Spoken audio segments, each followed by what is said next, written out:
Speaking of interviews, Ron, I know you recently chatted with Mike Figueredo. You wanted to talk a little bit about that. Yes. We're friendly with each other, and that's a huge crime. Right. Let's take a look here. I thought this was a pretty good clip from your recent interview. By the way, I've been loving your new podcast, Ron. We'll talk a little bit about that, and you can give it a plug in a second. But yeah, here's you and Mike, who we just had on the Vanguard about a month or two ago, actually, chatting a bit about your, I guess, I wouldn't even have considered it a feud. I didn't even know there was a feud, but I guess, you guys hashed out the beef. Like, it's just, there was that period of like, oh man, I hope that this doesn't spoil anything between you and me going after him. And another part of it was like, there was kind of like this period where we were cool. And then I started kind of really taking shots at Jimmy Dore, and he was taking shots at me. And then, you were kind of in the middle, where at the time he was your boss, you couldn't respond. But I have no animosity whatsoever towards you and never did. So it's just kind of like, are we cool? Because I'm cool with you. It's just like, who's gonna text first? Like, hey man, I don't mean. And for those who are listening, we did text each other and stuff like that. The same was kind of true with you with TYT, when you would go after IT, and then I was still with TYT Network. Like, yeah, that's it. But yeah. Yeah, I mean, we were just sort of revisiting some of the stuff that transpired over the past few years, because, he had given me a plug on the one show he does, the Leftist Mafia show that he does. And he mentioned that he said like there was, I don't know if he described it as a tough spot or like a rough patch between us. And so when we did this interview together, because, like my new podcast is an interview-based show where we kind of just like talk in-depthly about things and life and all kinds of stuff.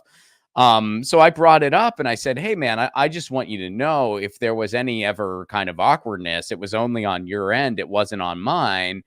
And the reason for that was because of some of the stuff he rehashed. I mean, obviously, in a short clip, that's like a preview for the full podcast. We don't go into the whole thing, but basically, like on the show, we talked about how, at times he had issues with Jimmy Dore when I was still working on that show. I had issues with TYT while he was still on TYT Network. And at one point in time, what he referenced in that clip was he texted me and he just said, hey, man, I just want you to know, like, I'm still cool with you. I don't have like it's not anything about you. And I said, I appreciate you saying that. And just so you know, I have my issues with TYT, but I don't have any personal issues with you. And that was it. And that, for me, that was cool. And that was enough. Mike and I don't agree on everything. We have our differences, but, we're both big digital rights guys. We both have past lives as academics. And I definitely agree with him on a lot more than I disagree with him on. And I like and respect the guy. It's amazing to me that's apparently to some people on Twitter, that's a very offensive thing. that's very problematic. It's so apparently. Crazy. It's so crazy. I've always kind of held you and Mike, and shout out to Mike, good friend of the show, as like kind of guys that I've always looked at as kind of like our, like, people who are like the older uncle in this space. They're like the older brother. That's somebody that Gavin and I could be like, dude, like, we don't know what the we're doing. Like, I'm sorry. Like, I don't know if you guys have seen behind Oz's curtain. All right. You know what I mean? Like, we're just rolling the dice back here. You know what I mean? And like, I remember when we were going through our first like meltdown, where we'd gone to battle with a channel that was larger than us, right? And we were definitely paying the price for it. And Mike sends us a message and he's like, guys, keep your head up. Your show is good. I remember when I had to root out a bunch of Pizza Gators from my audience because I was shitting on Hillary Clinton a bunch. And then I made an video shitting on,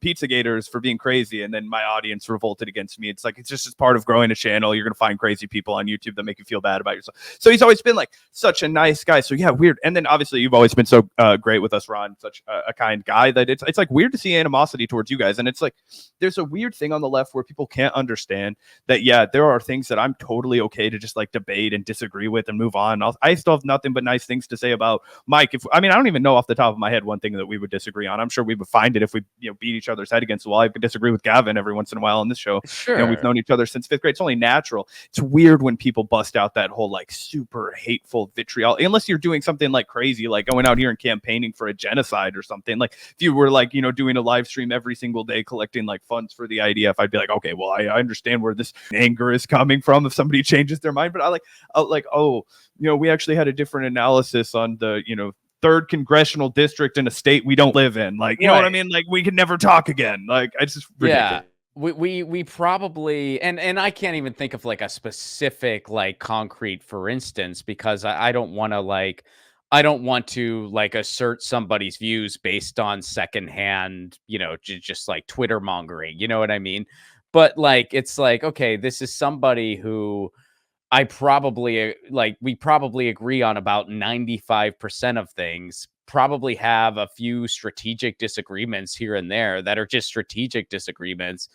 And like, we're supposed to, everyone preaches unite, unite, unite, unite. Meanwhile, it's like, okay, so you want to unite, but you're so offended that like 2 people who agree on probably 95% of things get along. Like that's offensive to you. Like, it's pretty amazing. And I'm pretty blown away by, and especially since the theme of that, it was not like smearing anybody. It was just saying, it was more talking about how guilt by association sucks and how we both were kind of, like lumped in with that, me with the Jimmy Dore show, him with TYT, and we're both our own people.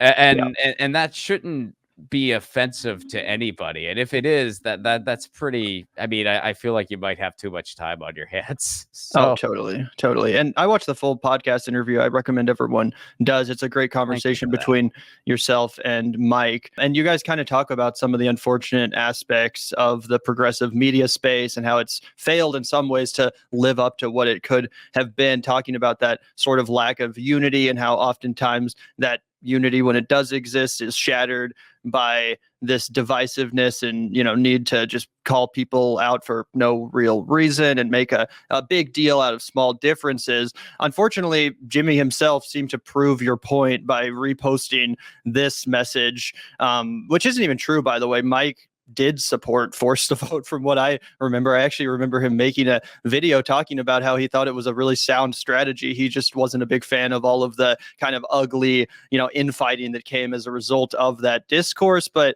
that's just not even true. I remember Mike supporting Force the Vote. So yeah, it's unfortunate that Jimmy kind of had to prove your point there. But I still thought it was a great conversation. Yeah,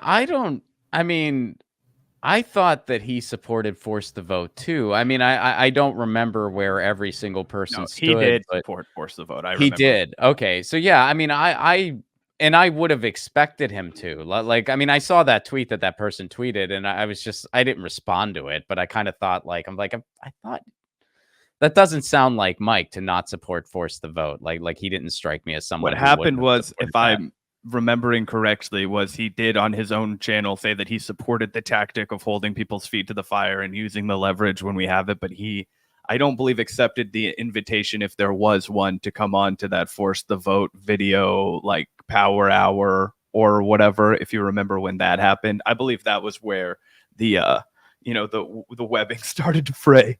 But anyway, yeah. I mean, and look, I mean, for me, I really didn't like the whole people made Force the Vote all about whether or not they liked Jimmy Dore.